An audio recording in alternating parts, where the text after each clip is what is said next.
한강문화재연구원 분석실에서 확인한 조선시대 유물 한 점. 그것은 우리의 상식을 뒤흔드는 놀라운 사실을 간직한 유물이었다. 은으로 만든 이 작은 귀고리가 조선시대 남자가 걸고 다니던 것으로 밝혀진 것이다. 지금 무게가 어느 정도로 나옵니까? 6.03g이요.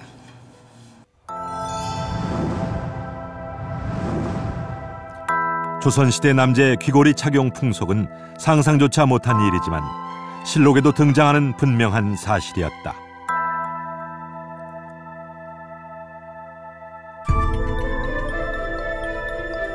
신체 발부는 수지 부모라 하여 머리카락 한 올도 함부로 하지 않은 것으로 알려진 유교의 나라 조선의 남자들이 귓불을 뚫어 귀고리를 달고 다닌 것이다.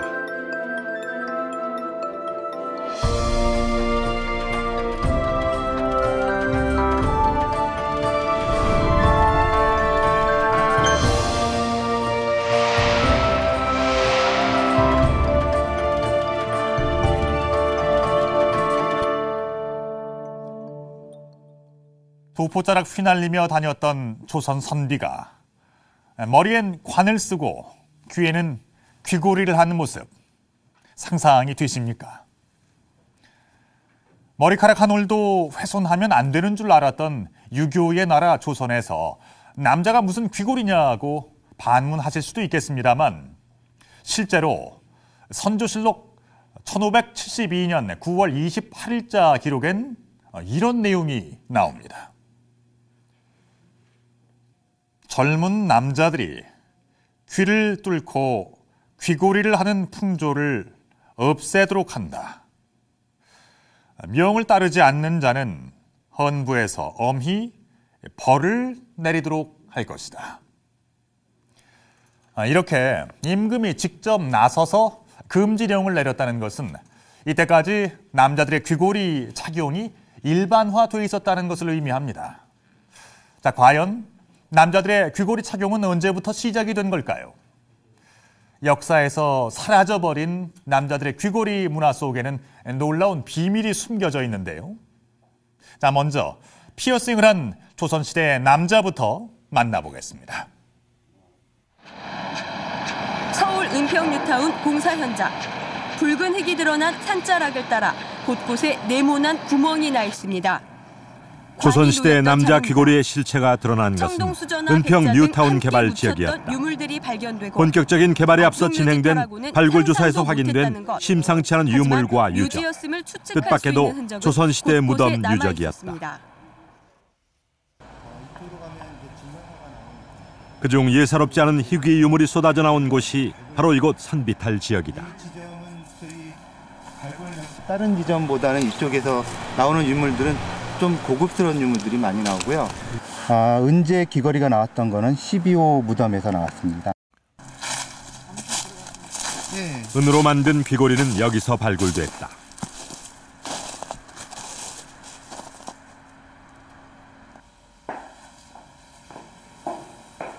죽어서도 귀고리와 함께한 12호 무덤의 주인은 누굴까? 과연 어떤 사람이었을까? 무덤에서 출토된 15점의 유물이 그 주인을 밝혀줄 유일한 단서였다. 다행히 귀고리의 보존 상태는 양호했다. 보존 처리를 거치면서 온전한 모습을 찾은 은제 귀고리 한 쌍. 둥근 열매 모양의 장식이 달린 은제 귀고리였다. 귀고리 한 짝의 무게는 6.03g.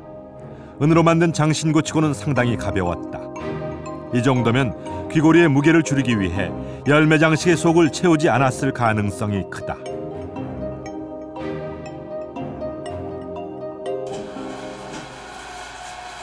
귀고리에 담긴 보다 세밀한 정보를 파악하기 위해 정밀 분석에 들어갔다.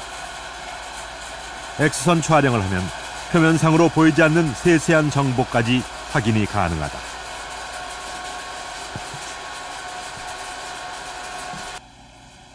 동시에 성분 조사도 실시했다. 은의 순도는 99.9%. 예상대로 귀고리 열매 장식의 속은 비어 있었다. 순은의 순도가 99.9%라는 것을 감안해 볼 때 좀 순도가 높은 편이고요. 그래서 품질도 좀 우수한 편이 아니었나 생각입니다. 순도 99.9%의 은제 귀고리. 이 귀고리의 주인은 여자일까 남자일까? 성별을 추정할 수 있는 첫 번째 단서는 백자술병.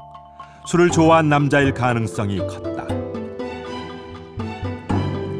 그 점을 보다 명백하게 해준 결정적인 단서는 물고기 모양의 희귀 장신구다. 은으로 만든 예사롭지 않은 어패였다. 마치 살아서 꿈틀거리는 것처럼 꼬리에서 비늘에 이르기까지 공을 들여 빚어낸 흔적이 역력하고 아가미엔 고리를 달았던 자취가 남아있었다.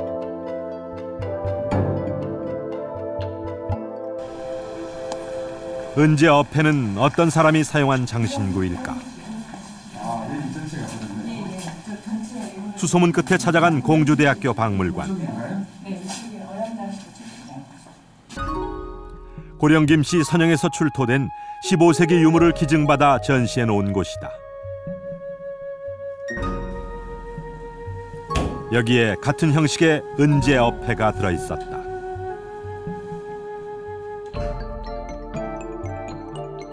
이 은제 어패의 주인은 사후에 이조 참판으로 추서된 김자성. 한때 지역의 관리로 파견된 적이 있었는데 그때 임금이 하사한 증표였다. 그것이 이제 물고기 모양으로 되어 있어서 어패라고 하는데요. 물고기라고 하는 것은 24시간 눈을 뜨고 있습니다. 그래서 임금이 그 지방관한테 밤낮 없이 백성을 보살피고 정진하라라고 하는 의미에서 주는 부신이거든요. 따라서 그것이 어패가 나왔다고 하는 그 무덤을 남자의 무덤이다라고 추정할 수 있을 것입니다. 이는 은제 귀고리의 주인이 평범한 남자도 아니고 지방관까지 지낸 인물이라는 뜻이다. 귀고리를 한 조선의 사대부라니 너무나 놀라워 선뜻 믿어지지 않을 정도다.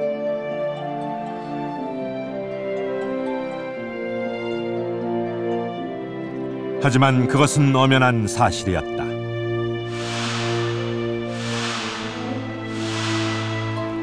세종실록을 보면 금은 제품의 사용 범위를 제한하는 조치를 내리면서 밝혀놓은 예외 규정이 실려있다. 금은 제품을 사용해도 된다는 이 예외 규정에 사대부 자제들의 귀고리가 들어있다.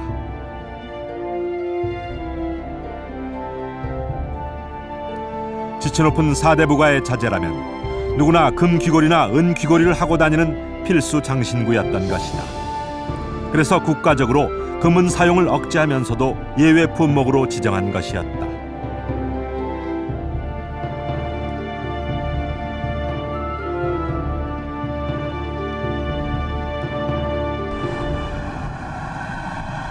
그렇다면 사대부 자제들만 귀고리를 한 걸까?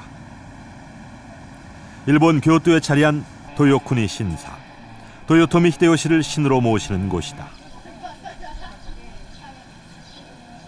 바로 이 도요쿠니 신사 정문 옆에 임진왜란 당시 일본군의 잔혹상을 증언하는 무덤이 있다. 일본군이 베어간 조선인의 귀와 코를 모아서 묻어놓은 이 총, 이른바 귀무덤이다.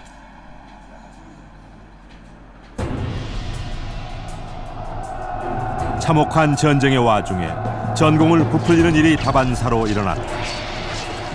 그때 조선인의 귀와 일본군의 귀를 구분하는 유력한 방법의 하나가 귀고리 흔적이었다.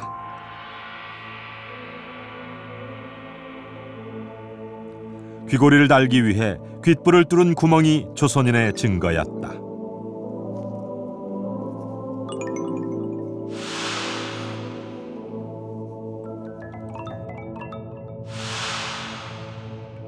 지금은 좀 남자들이 귀걸이하는 문화에 대해서 좀 어떨 때는 좀 나쁘게도 보고 있는데 그 이제 연원이 굉장히 오래된 거고, 신분에 있어서도 귀족 계급에서부터 양반 사대부가 또 평민 그리고 심지어 군인에 이르기까지 귀를 다 뚫어서 외적인지 조선인인지를 구별할 때 귀를 뚫었는가 안 뚫었는가라는 걸로 분별하는 걸로 봐서 조선에서 남자들이 귀를 뚫는 것, 이것은 상당히 보편적인 풍속이었다.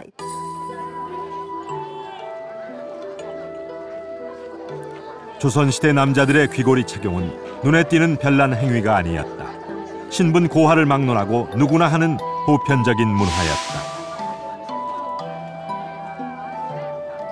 그렇다면 언제부터 남자들이 귀고리를 한 걸까? 저는 지금 부산시 동삼동 앞바다에 나와 있습니다. 바로 이곳이 신석기 시대 사람들의 생활상을 알 수 있는 조개더미 유적이 발견된 곳입니다. 조개더미 유적은 조개패, 무덤 총자를 써서 패총이라고도 하는데요. 이 동삼동 패총에서 신석기 시대의 귀고리가 발견됐습니다. 조선시대 남자들의 귀고리 문화는 과연 언제, 누구로부터 시작한 걸까요? 그리고 제1호 남성용 귀고리의 주인공은 또 누굴까요? 복천박물관 수장고. 질비한 유물 상자마다 동삼동 패총에서 발굴한 신석기 시대 장신구로 가득하다. 투박조개 껍질을 타원형으로 갈아서 만든 팔찌만 1,500여 점. 장신구는 대부분 조개 껍질이나 동물 뼈로 만든 것이었다.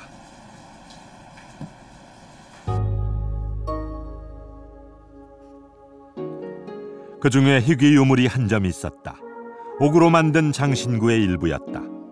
남아있는 형태로 미루어 보아 타원형 장신구의 반쪽으로 추정된다. 컴퓨터 그래픽으로 반쪽을 복원하자 귀고리 형태를 갖추었다. 강원도 고성 문암리에 신석기 시대 유적에서 발견된 옥 귀고리와 같은 양식이었다.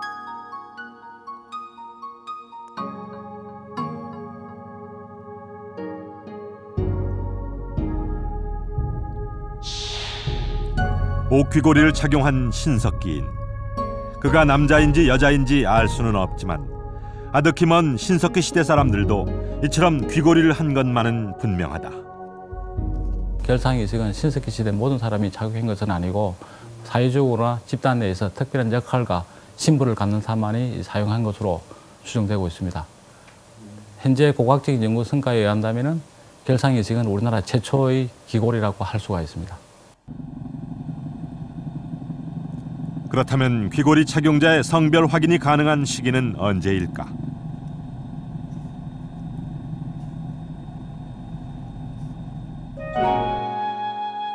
경주에서 출토된 신라의 귀고리 유물에서 실마리를 찾았다. 분석 결과 신라의 귀고리는 귓불에 착장하는 둥근 고리 형식이 두 종류로 나타났다. 이 귀고리들처럼 둥근 고리를 가늘게 만든 뒤 화려한 드림 장식을 단 형식이 세환식이다. 화려한 드림 장식은 별다른 차이가 없지만 이 귀고리의 둥근 고리는 유난히 굵다. 굵은 고리 형식의 태환식 귀고리다. 왜 이처럼 둥근 고리 형식을 달리한 걸까? 대답은 무덤 주인에게 있었다. 황남대총 왕비의 무덤방에서 발견된 귀고리는 굵은 고리 형식의 태환식이 많았다. 반면 왕이 묻힌 남분에선 가는 고리 형식의 세환식이 더 많이 나왔다. 왜 그런 걸까? 세환식은 남자용이고 태환식은 여자용인 걸까? 네, 거기도 뭐 있었죠. 알겠습니다. 대릉원 바로 옆 계림로에서 출토된 귀고리 유물이 그 가능성을 높여주었다. 무덤의 규모는 비교적 작았지만 계림로 14호 무덤에서 발굴된 유물은 화려한 황금 유물로 가득했다. 국보 635호로 지정된 황금 보검은 압권이었다. 붉은 석류석과 유리로 이국적인 문양을 상감한 실로 아름다운 보검이었다. 말 안장을 비롯한 마구 장식도 다량으로 나왔다. 무덤 주인이 남자로 추정됐다.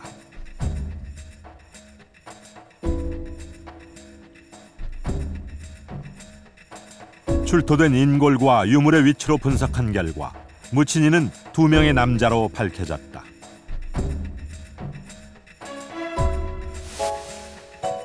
두 남자는 모두 금 귀고리를 하고 있었는데 모두 가는 고리 형식의 세환식 금 귀고리였다.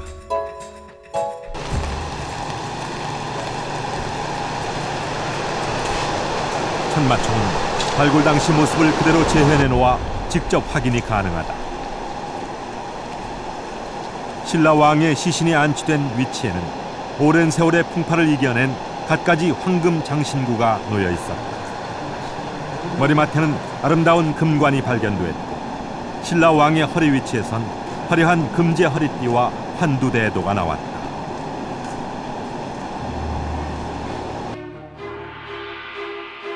권력의 상징 환두대도를 찬 신라 왕의 귀고리가 출토된 곳은 왕이 쓰고 있던 금관 및 귀의 위치다. 귀고리를 착용한 채 묻힌 것인데 가는 고리 형식의 세환식 귀고리였다.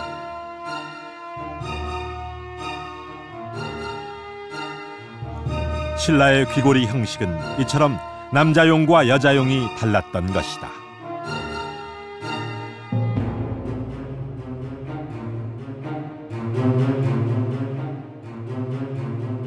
모든 무덤의 대부분은 태환의식하고 세환의식이 같이 나옵니다. 근데 중요한 거는 피장자가 착용하고 있는 귀고리가 어떤 종류냐가 중요한 거죠. 그 주인공이 직접 착용하고 있는 것들은 남자는 황남대청에서도 분명히 가는 고리고 여자는 굵은 고리고 그렇게 확연하게 차이가 납니다.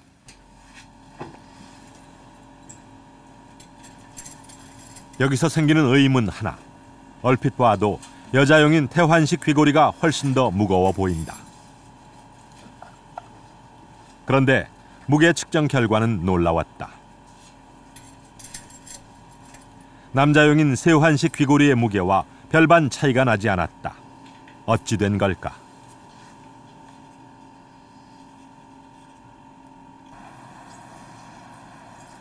엑스선 촬영 사진에서 이유가 드러났다.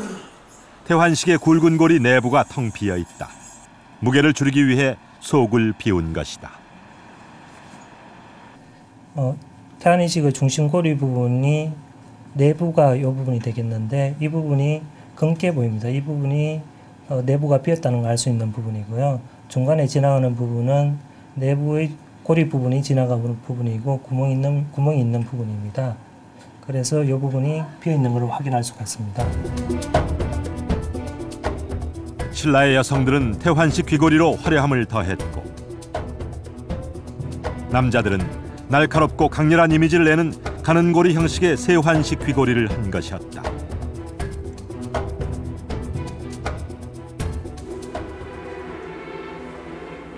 고구려와 백제 남자들도 귀고리를 했을까? 왕회도에서 확인이 가능하다.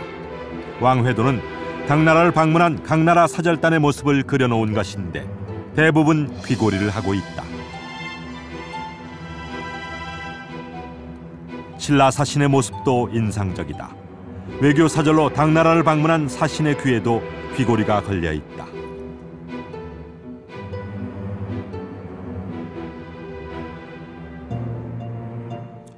고구려 사신 역시 귀고리를 하고 있다. 세환식 귀고리다.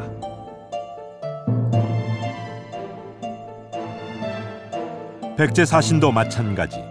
고구려 백제 신라의 남자들은 모두 세환식 귀고리를 한 것이다. 고구려 백제 신라의 사신들이 이제 나오죠. 그 중에서 보면 세환이식을 하고 있음을 알 수가 있고요. 그 당대 기록에 그 고구려의 사람들이 귀를 뚫고서 귀걸이를 했다는 그 기록과 일치하는 양상을 볼 수가 있습니다. 산지였습니다. 그 귀걸이가 나온 데는 어디입니까? 귀걸이가 나온 곳은 지금 여기 김포시 양촌리 특지개발지구에선 시기 확인이 가능한 남성 귀걸이 1호의 무덤이 발굴됐다.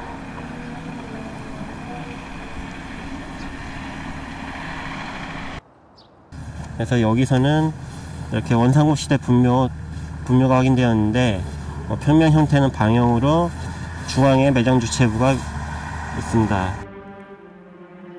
3세기 초의 백제인 무덤이었다. 여기서 구슬 목걸이와 금 귀고리가 나온 것이다.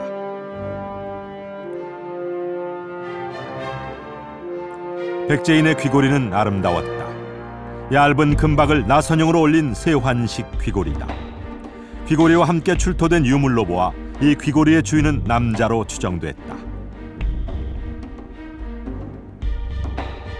무기류가 다량으로 발굴된 것이다.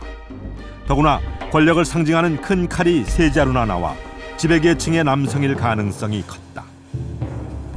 금귀걸이와 함께 긴 철검 그리고 철제 무기류들이 다량으로 함께 나왔기 때문에 이것은 피장자의 계급은 상위계층, 지배계층의 것이 될 것 같고 그 피장자는 남자일 것으로 추정됩니다. 세환식 금귀고리를 한 3세기 초의 백제 남성. 이 남성이 착용한 아름다운 금귀고리가 국내에서 가장 오래된 남자 귀고리 1호다.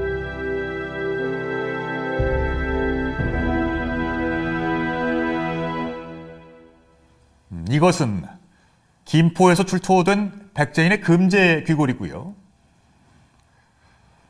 이것은 은평 뉴타운 개발지에서 출토된 은제 귀고리로 조선시대 남자의 것으로 추정이 됩니다.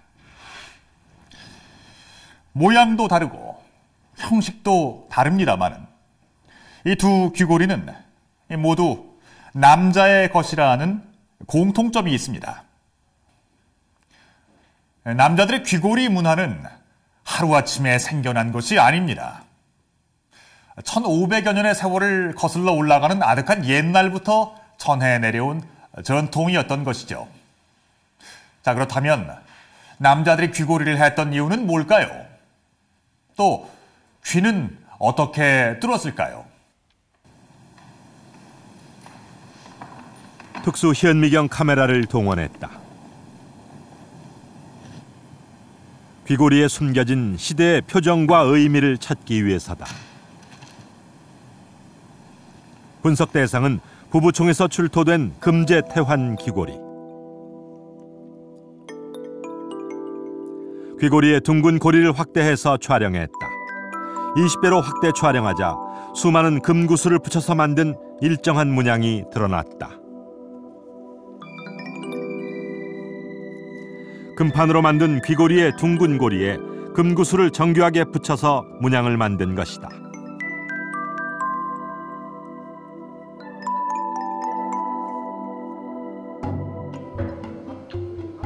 확대 배율을 더 높이기 위해 렌즈를 갈아 끼웠다. 50배 배율로 촬영하자 놀라운 사실이 발견됐다. 둥근 고리에 붙인 금구슬의 지름은 0.7mm. 고리의 표면을 장식한 수많은 금구슬은 모두 댐으로 금판에 부착한 것이었다. 육안으로는 식별조차 힘든 0.7mm의 금구슬을 어떻게 만든 걸까? 또 그것을 땜질해서 금판에 촘촘히 붙여 일정한 문양을 만드는 것은 어찌한 걸까?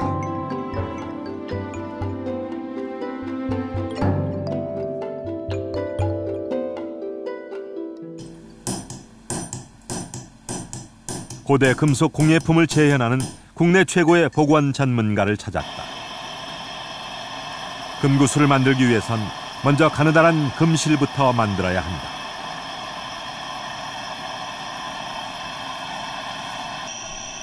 녹인 금을 금실 판형에 붓자 순식간에 굳는다.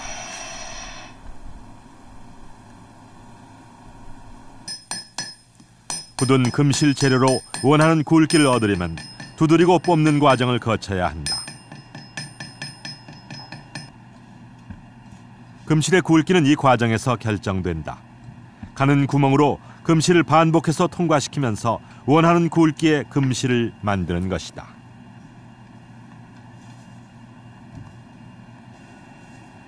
완성된 금실은 일정한 크기로 잘라 필요한 금구슬의 양만큼 준비한다. 그런 다음 금조각에 열을 가하면 불에 녹은 황금이 표면 장력에 의해 금구슬로 변신한다. 이 작은 금구슬을 금판에 붙이려면 땜질을 해야 한다. 땜질에는 땜쇠라는 매개 물질이 필요하다.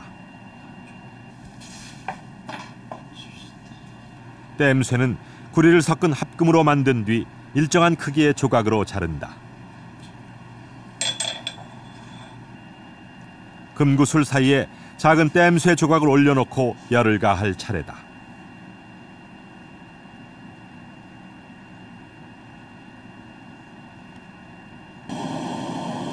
순금과 구리가 섞인 합금은 녹는 점이 다르다. 열을 가하면 그 온도 차이로 금구슬이 금판에 붙는 것이다. 높은 온도에 열을 가하는 순간 땜쇠가 먼저 녹아내리면서 금구슬이 붙었다.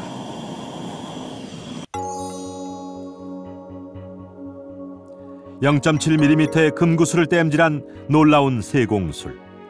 이 아름다운 부부총 귀고리는 당대 최고 전문가의 손길을 거쳐 탄생한 것이다. 귀고리 제작에 기울인 공력은 밖으로 드러나기 마련이었다.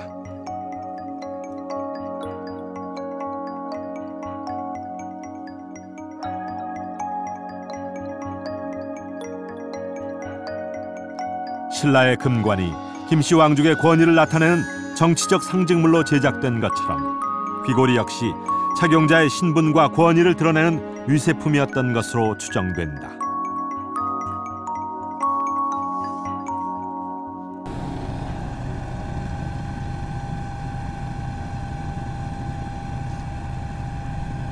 실제로 남자의 귀고리는 조선시대까지 착용자의 신분과 권위를 표현하는 수단으로 사용됐다.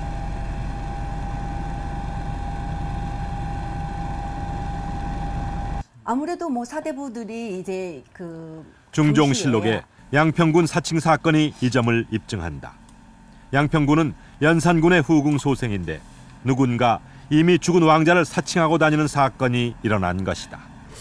만손이라고 하는 자가 양평군을 자칭하는 그런 대목입니다. 그래서 이 손이 정말 이 사람이 양평군이 맞는가 안 맞는가를 뭘 통해서 밝혀내려고 하느냐 하면은 귀걸이를 통해서 밝혀내려고 한다는 거죠. 그때 보니까 귀에 큰 진주 귀걸이를 하고 있었다는 거죠. 진주 귀걸이? 네, 진주 귀걸이. 그리고 정수리에 그 뜸을 뜬 자국이 남아 있었다. 이거를 봐서 그 사람이 양평군인지 아닌지를 검증할 수 있다. 이때 양평군의 진위 여부를 가리는 기준으로 삼은 것이 큰 진주 귀걸이를 달았던 흔적이다. 귓불에 크고 넓은 구멍이 왕자임을 증명하는 수단으로 쓰인 것이다. 그 귀를 뚫었던 그 구멍이 크다, 넓다라고 하는 걸로 봐서 그 뭐 진주라든가 이런 것들은 좀 더 구멍을 크게 만들었어야 하는 것 같고 대환이라고 했으니까는요. 그리고 또 뭐 평민이라든가 신분이 낮은 사람들은 그렇게 뭐 큰 거를 크다라고 하는 것은 벌써 거기에 그 소재가 많이 들어간다는 거니까 그러면 신분이 높을 수밖에 없는 거죠. 비싸지니까. 그래서 신분이 높을수록 좀 그 구멍이 좀 더 크고 넓고 넓었다라고 얘기할 수 있을 것 같습니다.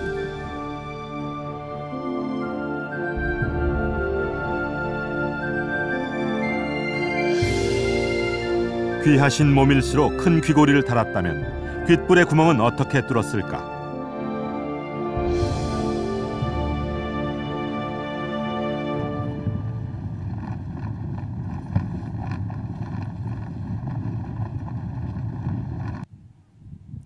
북방 유목민의 후예답게 지금도 목축이 주업인 내몽골 자치구의 어원코족 마을.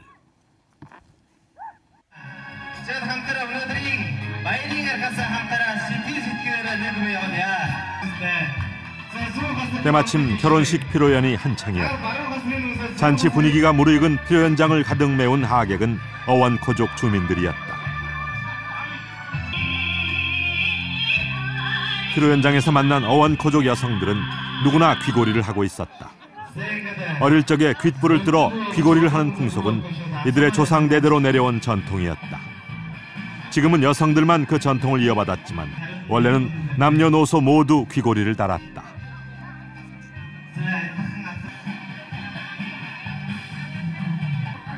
이들에게 귓불을 뚫는 행위는 결혼식과 같은 중요한 통과 의례였다.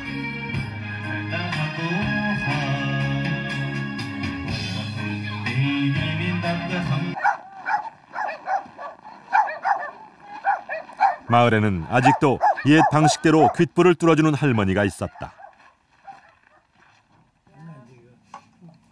귓불을 뚫는 방법은 의외로 간단했다.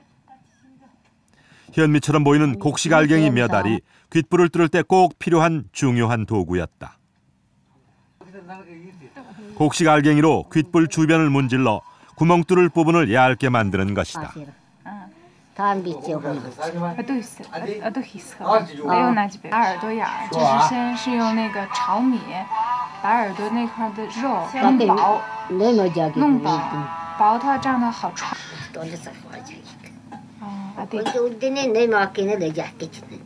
反正一直揉揉到那个就收好它一直揉，就是他看你等到你揉到一定程度的时候，还有的时候还需要揉好几天，就是慢慢到不疼那样的话，就是穿过去的时候不疼。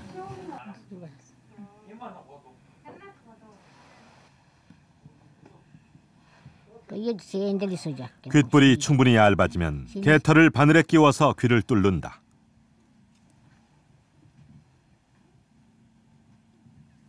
개털은 귓불에 구멍이 막히지 않도록 동그랗게 묶어둔다. 며칠이 지나면 상처가 아무는데 이때 다시 묶어둔 개털을 움직여 귓불의 구멍을 원하는 크기로 넓혀가는 것이다.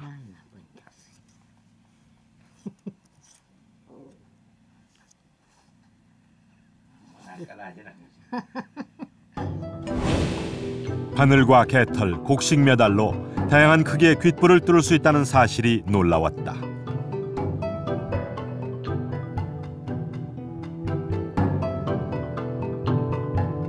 어원코족의 방식대로 귓불을 뚫으면 지름이 5cm에 이르는 대형 귀고리도 착용할 수 있다고 한다.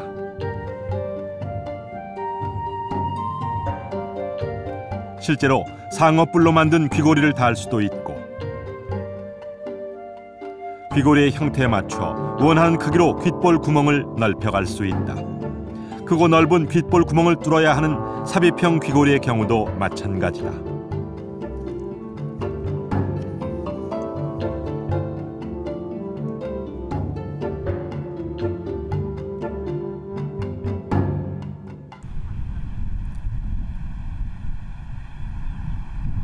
국내에서 발견된 귀고리 유물 중에도 지름이 2.6cm에 이르는 삽입형 귀고리가 있다. 황룡사 금당지에서 출토된 귀고리 유물이었다.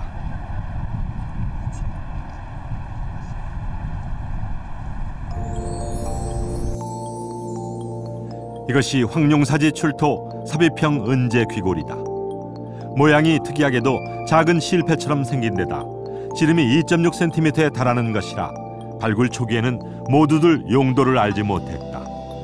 그러다 세계 각국의 귀고리 문화를 비교 연구한 주경미 박사에 의해 삽입형 귀고리로 밝혀졌다.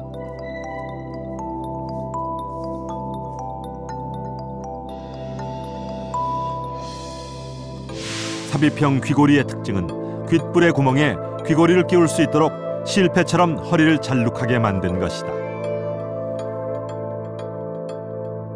우리나라에서 나오는 것도 2cm가 제일 많고요. 이것들은 이제 그냥 하는 것이 아니라 귀를 뚫고 그 귀를 갖다 넓혀서 귓볼 이 부분을 넓혀가지고 이제 사용하게 되는데요. 그건 이제 하루아침에 이제 그러니까 귀를 하루아침에 뚫어서 크게 구멍을 뚫을 수 있는 문제가 아니라 어렸을 때부터 시작을 해서 작은 구멍부터 해마다 조금씩 늘려가서 성인이 되면 큰 구멍을 가질 수 있도록 그 신체적으로 이렇게 특징을 주는 행위입니다. 크고 넓은 귓불을 뚫는 고통의 통과 의례를 거치고 귀고리를 달았을 때 귀하신 몸도 비로소 자신의 신분과 권위를 밖으로 드러낼 수 있었던 것이다. 우리 한번 상상을 해볼까요? 이곳 창덕궁에선 어린 왕자들이 귀고리를 찰랑거리며 돌아다녔을 테고요. 궐문을 열고 밖으로 나가보면 저마다 개성 있는 귀고리를 한 젊은 도령들이 활기차게 거리를 오갔을 테지요. 한데 왜 선조 임금은 그토록 오랜 세월 전통으로 내려왔던 남자들의 귀고리 풍습을 갑자기 금지시켜버린 걸까요? 대체 무슨 일이 있었던 걸까요? 남자들의 귀고리 착용 금지령이 발표된 것은 1572년 5월.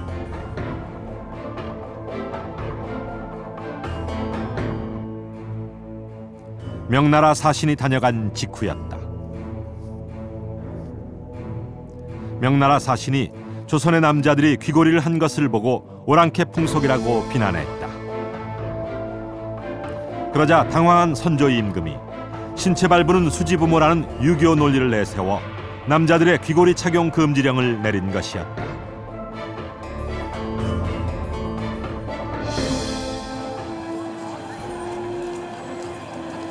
명나라 사신은 왜 조선의 귀걸이 문화를 오랑캐 풍속이라고 비난한 걸까?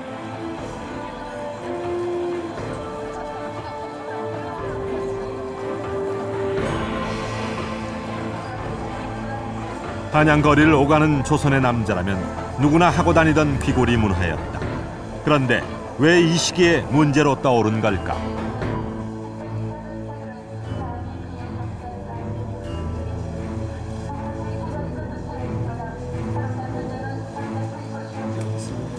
이쪽에 유몽인의 어우야담에서 의문을 풀어줄 실마리를 찾았다. 이렇게 보면은 어우야담은 16, 17세기의 시대상을 기록한 책인데 여기에 한족과 조선인을 구분하는 방법이 들어있다. 안정난은 이문학관이다. 안정난이라는 사람이 이제 이문학관이라고 되어 있는데 역관으로 보시면 됩니다. 그러니까 중국어를 잘해서 여러 차례 이제 중국에 사행 가는데 이제 수행하게 되는데요.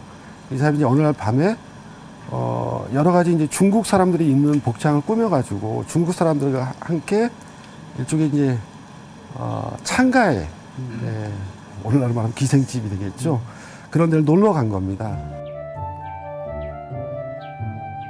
역관 안정난이 명나라에 갔을 때 겪은 일이었다. 한족만 출입할 수 있는 기생집이 있었는데 호기심이 발동해 찾아간 것이다. 중국말에 능통한 안정난이 한족 차림으로 변장까지 했지만 금방 들통이 났다. 명나라 기생이 안정난의 귓불에 남아있던 귀걸이 구멍을 본 것이다. 그걸 통해서 우리는 분명한 이제 두 가지 사실 정도를 알 수 있는 거죠. 그 당시에 이제 조선 남자 중에는 귀걸이를 하기 위해 귀뚫는 사람들이 분명히 있었고, 그것이 또 외국 사람들에게 조선인이라는 하나의 징표로서 이렇게 받아들여졌다.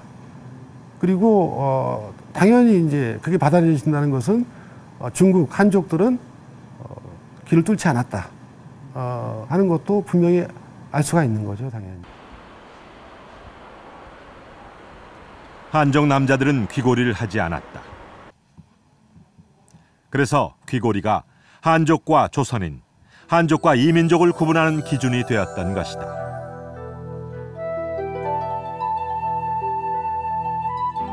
중원으로 진출해 한족을 위협하던 선비족 남자들의 귀에도 귀걸이가 달려 있었다.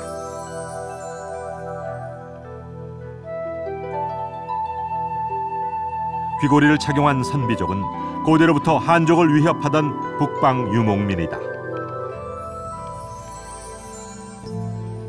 흉노의 영토였던 서차구 지역에서 출토된 무덤에서도 귀걸이가 나왔다. 흉노족 남자의 귀걸이인데 가는 고리 형식의 세환식 귀걸이다.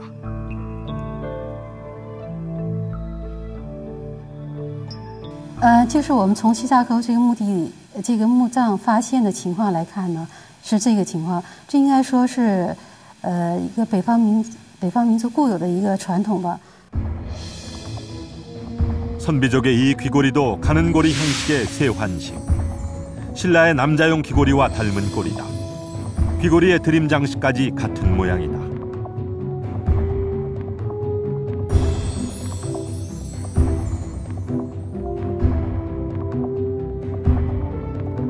유라시아 초원지대를 누비며 한족을 위협하던 북방 유목민의 귀걸이 문화가 한반도로 연결되어 있었다. 남자들의 귀걸이 문화는 그렇게 고구려, 백제, 신라를 거쳐 조선시대까지 이어져 온 것이다. 예, 세환이식의 경우는 중국의 북방에 있었던 흉노 선비가 공유했던 귀걸이 디자인입니다.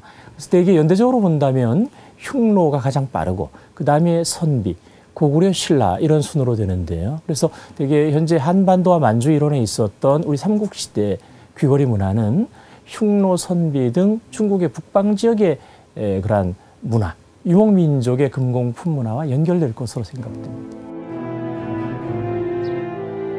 16세기 말 명나라가 조선의 이 같은 오랜 전통을 새삼스레 문제로 삼은 배경에는 급변하는 국제정세가 놓여 있었다. 북방 유목민이 세운 청나라가 중원으로 진출해 한족의 명나라를 압박했다. 중원의 운명이 갈리던 급박한 그 시기, 남자들의 귀걸이 문화에 담긴 오랜 전통과 기상을 문제로 삼은 것이었다.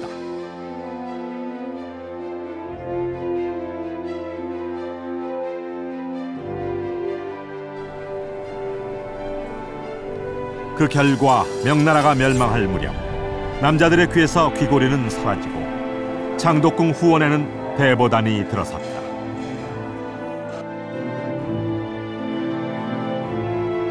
명나라 황제의 제사를 지내는 대보단을 세우고 성리학의 나라, 문명국의 중심국임을 자처한 것이다.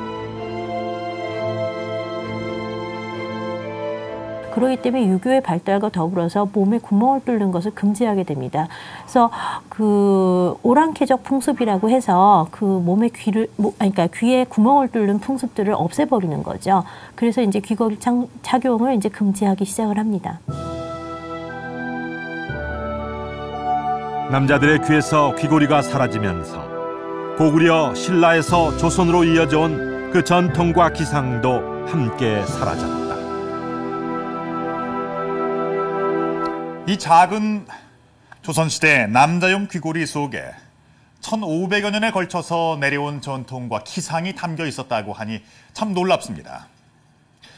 하지만 병자호란을 거치고 명나라가 멸망하면서 조선은 한층 더 강화된 성리학의 나라로 바뀌었고 남자들의 귀걸이 또한 그와 함께 완전히 사라지게 됩니다.